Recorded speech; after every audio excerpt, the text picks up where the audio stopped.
How's it going, guys? And welcome back to another episode of the Howdy Hoopers pod. We have an awesome episode planned as we're diving into the Lakers' new trade along with the firing of Mike Brown.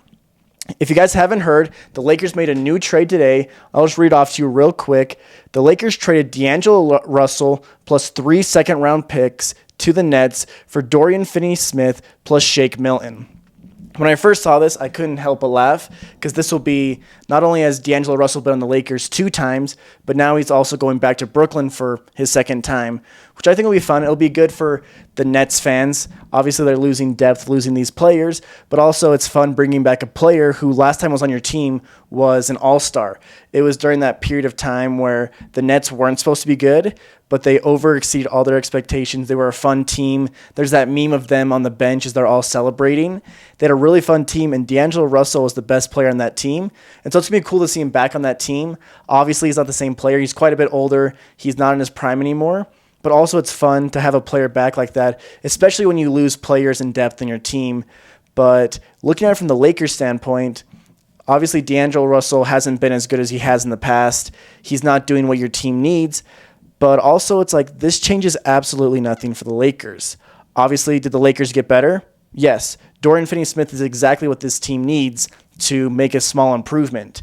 He's a player that can sit in the corner and shoot 40% from the three, and that's exactly what the Lakers need. They need players that can sit in the corner and knock down threes. But also when I'm thinking about this is Dorian Finney-Smith going to be able to stay and be able to play this good? I feel like the Lakers have this curse. I don't know if it's the LeBron curse or just the Lakers curse, but players come to the team and they forget how to shoot the ball. It was like, I can't remember if it was last season or 2 seasons ago, they had Beasley on their team. On the Jazz, he was absolutely lighting it up, shooting 40% from the three, dropping 15 points a game. He comes to the Lakers and he almost forgets how to shoot the ball, and now he's on the Pistons and the man can shoot the ball again. So I'm hoping that doesn't happen, but also I wouldn't be surprised if he goes to the Lakers and, he forgets how to shoot the ball or doesn't exceed the expectations that a lot of people are expecting. And when I was thinking about this, like I said before, does this change anything for the Lakers? This changes absolutely nothing. I don't think that they jumped anyone in the standings. I'm going to read off a couple teams, and I want you to sit there and think if you think that the Lakers are better than this team after this trade. So I'm going to read a couple teams. The Thunder, the Nuggets, the Mavericks, the Timberwolves, or the Memphis Grizzlies. That's 5 teams just in the Western Conference that, I don't even know if they jumped. I don't know if they made it better than those teams. And then in the Eastern Conference, Boston, Cleveland, New York, the Bucks, or the Magic. That's 5 teams in each conference that I still don't think they're better than. At the best, this isn't counting for teams like, the Rockets or Golden State or other teams, maybe you could say like the 76ers who are at the bottom of the standing but could make a big jump at the end of the year that people still have in the title favorite, even though they're not performing to the expectations that they're expected to be. But I don't think, they jumped any of these teams. I think they're still worse than every single one of these teams, and there's about 4 or 5 other teams that I think they're on the same level as. I think they're still at the same level as the Rockets, and the Rockets aren't a team that I mentioned right here. The Rockets have 2 or 3 more wins than them, and yeah, Dorian Finney-Smith is going to help them get more wins, but I also don't think this is going to help them reach their goal. With a team that has LeBron James and Anthony Davis, 2 players that are 2 of the 75 best players in the NBA history, they're all-stars every year. LeBron is arguably, one of the best players ever. I have him at number 2, but wherever you have him, he's either 1 or 2. And when you have those 2 players on your team, it's either a championship or bust, or even making the finals or a bust. And with making this trade, I don't think that changes anything. Could this be the first trade to a couple trades that, leads to that? Maybe. I don't know how they're going to get there. I don't know who's going to come available or how they're going to make the cap space to make that happen. But this trade, in my opinion, doesn't change anything for the Lakers, but it could in the future if they make the right moves, which, in my opinion, I don't think they're going to make any more moves or any more impactful moves bigger than this. I think this is just, their front office making a trade saying, hey, look, we're trying to make an effort to be that team. But in reality, they know, okay, we're not trading away of our future first round picks, which I think is smart because they're going to be very valuable in the future, not knowing how long LeBron or Anthony Davis will be around, but also making them happy, saying, hey, look, we're trying to make the moves. We're doing what we can to make a better team. So it could be, but from what I'm feeling and what I've seen in the past, I think this is it for the Lakers. And I think they're content with being, anywhere from the 5 seed to the 10 seed. So it just depends on health and how other teams' health is, depending upon where they're landing. If they landed in that range, any of those numbers, those seeds, I would not be surprised if they landed there. But on the other hand, looking at the Nets, right after the Nets lost both, or traded Kyrie, lost Harden, lost Kevin Durant, they lost their big three. I was thinking that they were, one of those franchises that's going to take 10 years for them to get back to being able to make the playoffs, be able to have their own picks and being able to, build in the right direction. I was worried that they were going to be a team that just sat at the bottom of the Eastern Conference or outside the play-in for the next 10 years. But they have honestly turned it around. I saw a thing saying how many draft picks they have in the next 7 years, and I was honestly shocked. They have 31 draft picks in the next 7 years with 15 first-round picks and 16 second-round picks. And I'm pretty sure they got, don't take my word for this, but it was like 8 picks or 6 or 7 picks just from Dorian Finney-Smith and Dennis Schroeder, which is crazy because, I'm a Jazz fan. I'm wearing a Jazz shirt right now. I think for Donovan Mitchell and Rudy Gobert, we got like 10 draft picks. I'm sure those are all first-round picks, where a lot of these other picks they got were second-round picks. But for those two level of players, they got an absolute steal for each of those players. But also I think the Lakers got it for a pretty good deal, only doing second-round picks. But the Nets are just looking for any pick at this point, and being able to get 3 second-round picks for Dorian Finney-Smith is a huge W for them. And if you're a Nets fan, I think you should be happy with the way they're heading. It might be a rough couple of years, especially this year, but I think they're going in the right direction, and they should be super happy with where their team is going and being able to flip these players. The new strategies that teams are coming up with is what the Thunder did. They trade away all their stars and, got draft picks in return, took on big contracts that teams didn't want, built them up like CP3, trade them away for more picks, just kept flipping these players for more and more picks. And now we see the Thunder are the best team in the Western Conference. They're being able to compete with the Boston Celtics in a lot of people's eyes. But that's kind of the new strategy that we've seen with, the Jazz, with the Nets, where they're just trading all their assets, milking every single penny they can get out of these players, get as many draft picks as they possibly can. So we'll see how it works out. We've seen the Thunder succeed with it, but also they were able to get, that 1A guy. They were able to get Shai Gilgeous-Alexander. They were able to get Jalen Williams. They were able to get Chet Holmgren. And when you're drafting or trading for these younger players like the Jazz or the Nets, you just have to be, quite honestly, you have to be lucky.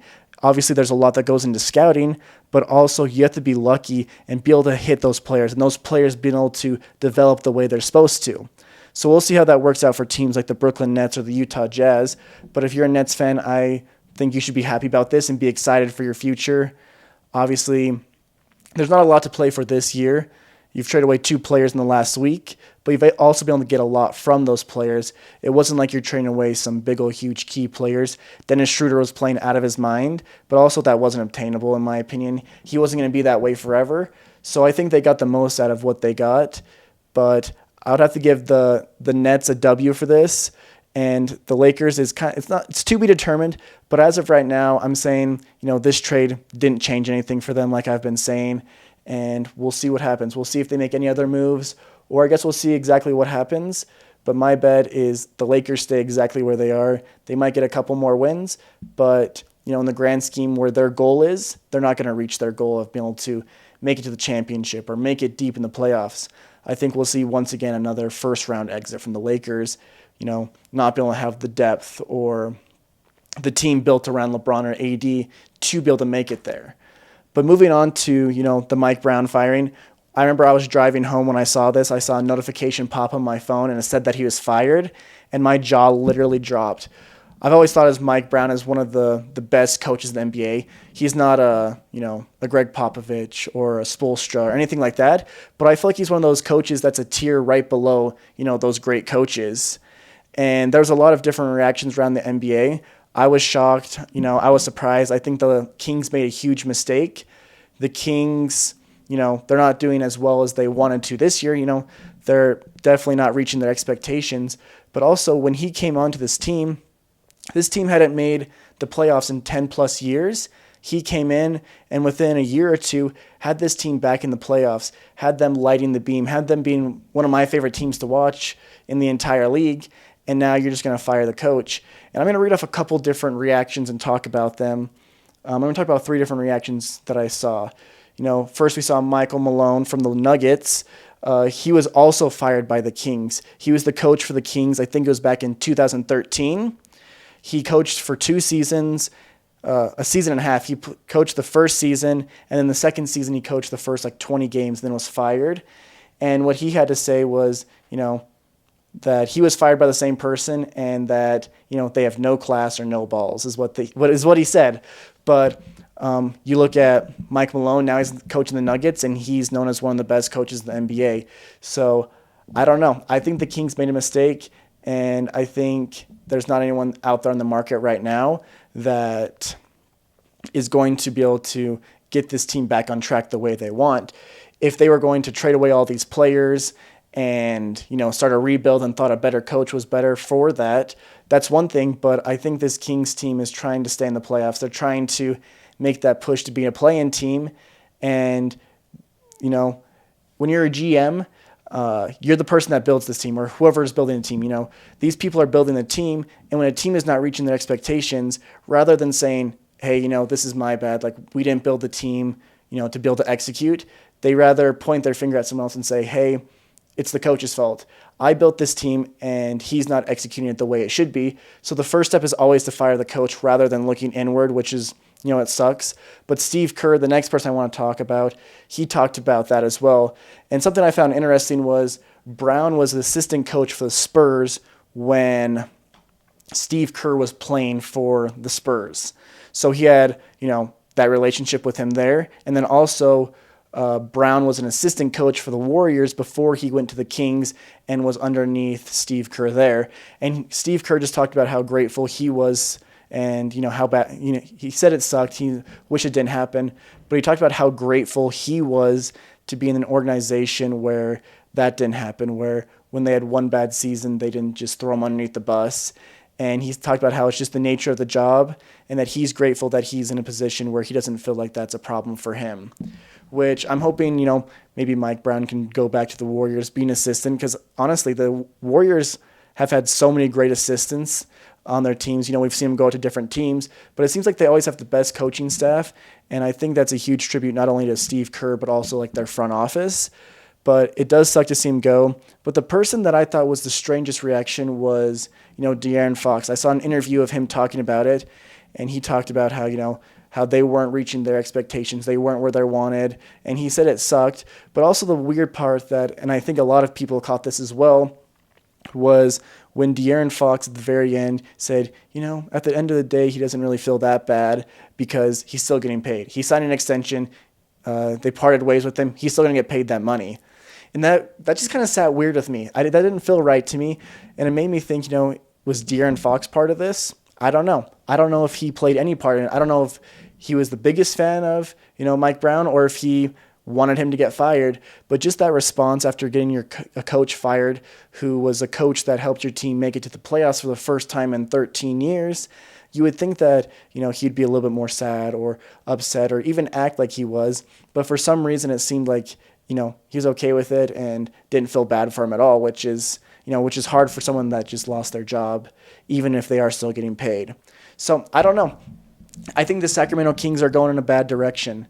After being one of my favorite teams to watch and be super exciting and lighting the beam and making the playoffs, I just think that, they're going back in a direction that they don't want to be going in.